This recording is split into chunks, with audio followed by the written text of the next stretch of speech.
हाय, hello, नमस्कार. हा आजचा व्लॉग गौरी पूजनाचा आणि गौरी विसर्जनाचा असा एकत्रित मिळून मी केलेला आहे. आजचं सकाळचं वातावरण इतकं छान झालं होतं, छान ऊन पडलं होतं म्हणून मी व्हिडिओ घेत होते.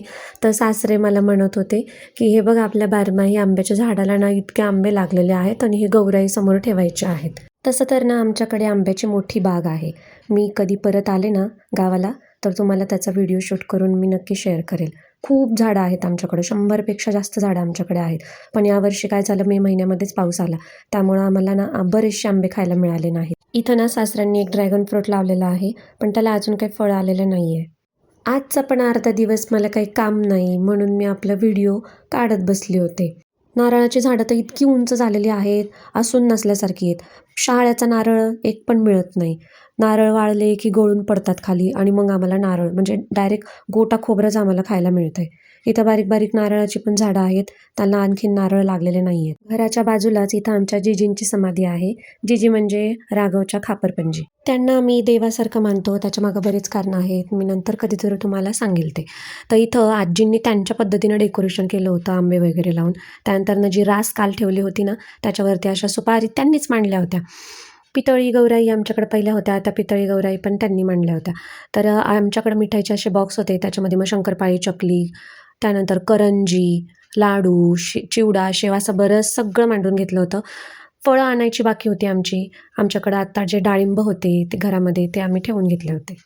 या सणासुदीच्या काळात ना बाईच्या जीवाला कधीच आराम नसतो. फराळाचं झालं झालं म्हणता म्हणता शेवटचा हा अनारशाचा आयटम सासूबाईंनाच करावा लागला आणि नेमके आमच्याकडं 2 दिवस व्यवस्थित लाईट नव्हती आणि हे अनारशाचं पीठ पण नेमकं पातळ झालं होतं. ते फ्रीजमध्ये ठेवलं गेलं असतं तर थोडंसं त्याला घट्टपणा आला असता, पण ते पातळ झाल्या कारणानं कसे तरी त्यांनी ते अनारसे बनवून घेतले. हर्षदानी मग इकडं आमटी वगैरे सगळं बनवून घेतलं होतं. नेटवरती पाहून मी अशी सुंदर रांगोळी काढून घेतल्या. त्या रांगोळी काढताना इतका वारा येत होता, पण कशीबशी ती रांगोळी राहिली. त्यानंतरनं नैवेद्य आमचा तयार होता. मग दोन्ही गौराईंना असं नैवेद्य मोडून भाऊजी आणि हर्षदा दाखवत होते. मग गणपती बाप्पाला सुद्धा हा नैवेद्य दाखवला होता. नैवेद्य आपला साधाच पुरणपोळी, आमटी, वरण भात असं नैवेद्य होता. मग इथं या दोघांनी पण तो नैवेद्य दाखवून घेतला. भाऊजींनी त्यानंतरनं ग्लासमधलं पाणी नैवेद्यावरती असं ओवाळून घेतलं. यांना सांगणाऱ्या आमच्या आजीबाई होत्या, कशा सांगतायत दोघांना बघा. किती सुंदर अशा या गौराई दिसत आहेत. आमच्या वस्तीवरती ना लाईटचा खूप प्रॉब्लेम आहे, सारखी लाईट जाती. गावामध्ये नाही जात लाईट, पण वस्तीवरती आमच्या इथं सारखी लाईट जाती आणि आमच्या वस्तीवरती ना अशी एक 6-7च घरं आहेत. तर इथं हर्षदानी असं छानसं फुलांचं डेकोरेशन केलं होतं समईभोवती. आता ही फुलंसुद्धा इतकी लेट आली होती आमच्याकडं, पटकन काही सामान ना मिळतच नाही. गावामध्ये असलं की कसं पटकन गावातनं जाऊन बाहेरच दुकानं वगैरे असं सगळं घेता येतं, पण वस्तीवरती असल्या कारणानं ना ह्याला फोन कर, त्याला फोन कर, मग आणून देणार कोणतरी, असं हे असं चालू असतं. छानपैकी आवरून ना आता आरती करायची होती आम्हाला. आरतीचा मान यावेळेस आमच्या जोडीला मिळाला होता. पहिली गणपती बाप्पाची आरती करून घेतली, त्यानंतर मग गौरीची. आता राघव आता इतके 5-6 दिवस झाले ना त्याला आरतीची सवय लागली. आता त्याला असं वाटतं की मलाच सगळं पाहिजे, आरती वगैरे मीच घेणार. तर इथं त्याचं ते चाललं होतं. आता इथं व्हिडिओ घेताना ना माझा बारका दीर घेत होता व्हिडिओ. मला पाहिजे तसे व्हिडिओ काय त्यांनी काढलीच नाही, लहान आहे त्यामुळं जाऊ द्या. तर इथं आम्ही मग फोटो वगैरे काढले. इथं काकू, आमची जोडी, त्यानंतर आजी आजोबांचा, मम्मी पप्पांचा आणि आमचे जे काही कल्याण काका आहेत म्हणजे आमची गुरं सांभाळतात ते, तर त्यांचा. तर असं आम्ही सगळेजण मिळून आरती केली होती. त्यानंतर मग वस्तीवरती आम्ही इकडं आलो होतो हळदी कुंकवासाठी. तर आम्ही इकडं गौराईच्या हळदी कुंकवासाठी आलो होतो. तर या गौराई भाग्यश्री ताईंच्या होत्या. त्यांनी आम्हाला असं फराळाचं वगैरे खायला दिलं होतं. त्यांची चकली इतकी छान झाली होती, कुरकुरीत. तसं तर ना आमच्या वस्तीवरचे सगळी लोकं पवारांचीच आहेत. म्हणजे पवारांचं कोणी सुना लागतं, कोणी सासवा लागतं, असं खूप मोठं फॅमिली असल्याकारणानं कोणी कोणाचं नातं लागतं. तर या माझ्या एक जाऊबाई आहे, तर त्यांच्या घरी आम्ही आलो होतो. फोटो काढून, व्हिडिओ काढून काय आमचं पोट भरत नाही. आम्ही दोघे अजून फोटोच काढत होतो. आता हा होता गौरी विसर्जनाचा दिवस. तर या दिवशी गौराईंचं विसर्जन होणार होतं. तर आमच्याकडं ना सगळ्याजणी वस्तीवरच्या दोरे घेण्यासाठी आलेल्या होत्या. तर मम्मींनी मला मग त्यांना सगळ्यांना हळदी कुंकू लावायला सांगितलं. त्यानंतर इथं बघा 3 दोरे केलेले होते, एक गणपती बाप्पांसाठी आणि 2 गौराईंसाठी. तर हे जे 3 दोरे आहेत ना त्याच्यामध्ये 9 वस्तू असतात. काही पानं असतात, म्हणजे मला इतकं पण नाही सांगता येणार, पण 9 वस्तू असतात एवढं तर मला समजलं होतं. तर मग त्या 9 वस्तू आहेत ना आपण आपल्या पदरावरती घ्यायच्या आणि मग जिथं म्हणजे उदबत्ती वगैरे लावलेली असते ना तर हे बघा मला त्या सगळं सांगत होत्या. पदरावरती घ्यायचं ते दोरे, त्यानंतरनं उदबत्तीचा धूर वगैरे जो असतो तर उदबत्तीच्या धुरावरती ठेवायचं. मला नाव घ्या म्हणत होत्या. मला तर माहीत नव्हतं नाव वगैरे घ्यायचं असतं म्हणून मी आपलं काहीतरी नाव घेऊन टाकलं. त्यानंतरनं इथं बघा ते सगळेजणी हात लावत होत्या.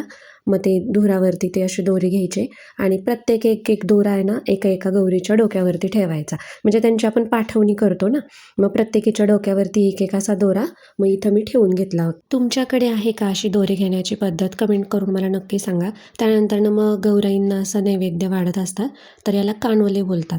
म्हणजे दोन्ही गौराईंना 5-5 असे कानोले द्यायचे आणि गणपती बाप्पाला 3 कानोले द्यायचे आणि वरण भात असा नैवेद्य त्यांना इथं मी दाखवून घेत होते.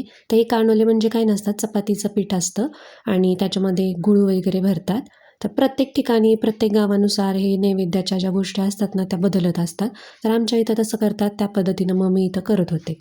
गौराई येत ना अशा खूप दिवस यायला हव्या होत्या, कारण आपण इतकी तयारी करतो आणि फक्त तर 1.5 दिवसाच्याच पाहुण्या असंच म्हणावं लागेल आपल्याला. कारण येणारा दिवस तो तर त्या संध्याकाळी 4-5 वाजताच येतात आणि मग जाताना त्या तर एक दिवस तर जेवतातच आणि दुसऱ्या दिवशी तर दुपारी त्यांचं आपण विसर्जन करतो.